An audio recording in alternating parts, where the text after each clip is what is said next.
Assalamualaikum warahmatullahi wabarakatuh. Ketemu lagi dengan Pak Pram ya. Saya mengampu mata kuliah metode dan publikasi ilmiah ya di semester 4. Tatap muka yang pertama kita membahas tentang pengertian metode dan publikasi ilmiah. Sekedar informasi untuk RPP, PPT sudah saya upload di Google Class. Mohon bisa mengakses secara rutin dan juga absensi di sana. Ya, absensi di sana sehingga harapan saya banyak diskusi ya, Ya, kita membahas bagaimana pengertian metode dan juga publikasi ilmiah. Ya, apa itu tulisan ilmiah atau penulisan ilmiah? Ya, menurut Eko Susilo 95 menyatakan bahwa tulisan ilmu pengetahuan yang tidak hanya menyajikan fakta tetapi juga data ditulis dengan berpatokan pada metodologi penulisan yang baik dan benar. Itu ada ada kaidah-kaidahnya. Disusun bukan sekedar opini, bukan sekedar pendapat penulis, tetapi didasari hasil pengamatan, hasil peninjauan, hasil penelitian tertentu dengan sistem bahasa dan isi yang santun serta dapat dipertanggungjawabkan kebenarannya secara ilmiah. Nah, yaitu kata kuncinya adalah kebenaran secara ilmiah bisa dipertanggungjawabkan berdasarkan data dan fakta.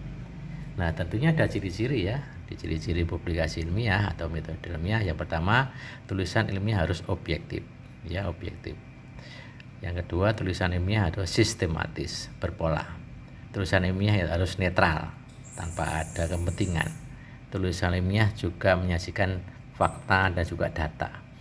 Tulisan ilmiah juga bersifat logis dan uraian-uraian tulisan ilmiah tidak boleh pleonastis atau to the point, jadi perlu ada hal-hal yang diterangkan dengan keterangan-keterangan yang sangat jelas. Karya tulis atau karya ilmiah bisa dalam bentuk buku ya, bisa dalam bentuk makalah yang dimulai dalam majalah gitu kan, atau juga karya tulis atau karya ilmiah populer yang disebarluaskan melalui media massa, koran, surat kabar, atau sekarang yang online banyak sekali, tapi jangan yang di blogspot karena itu subjektif ya. Karya ilmiah atau karya tulis juga berupa prasarana tinjauan, gagasan, ulasan ilmiah atau kajian ilmiah yang disampaikan dalam pertemuan ilmiah atau proceeding conference dan juga yang lainnya begitu.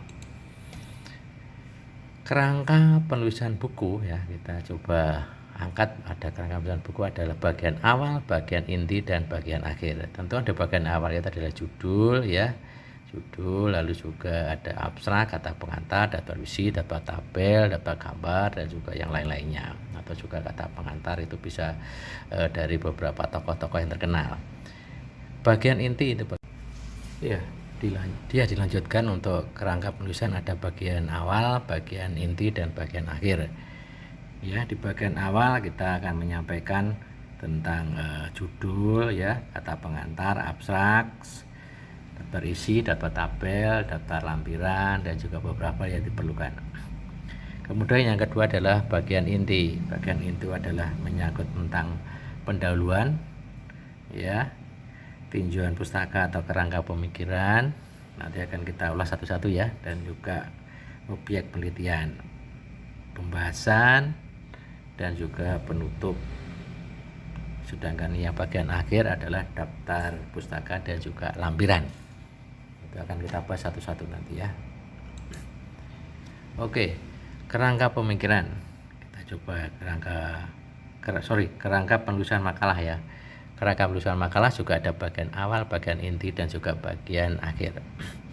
Untuk bagian awal itu adalah judul, lembar pengesahan, lembar pengesahan, dan juga lembar pernyataan, originalitas maksud saya di situ, dan juga kata pengantar dan data revisi. Sedangkan bagian inti untuk penulisan ilmiah adalah latar belakang, ya. Di situ nanti pembahas data ya, ada data dan pembahasan, penutup ada kesimpulan dan saran, dan juga yang terakhir bagian akhir adalah daftar pustaka, yaitu adalah daftar bagian akhir ada daftar pustaka dan juga lampiran. Itu sekedar informasi bagaimana penulisan ilmiah, bagaimana kerangka penulisan buku ya, bagaimana karya ilmiah dalam bentuk tertentu, bagaimana ciri-ciri tentang publikasi ilmiah, tentang apa itu tulisan ilmiah dan juga yang lainnya.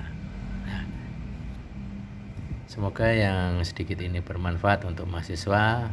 Materi tentang metodologi dan publikasi ilmiah untuk tatap muka yang pertama mengenai pengertian, metode, dan publikasi ilmiah.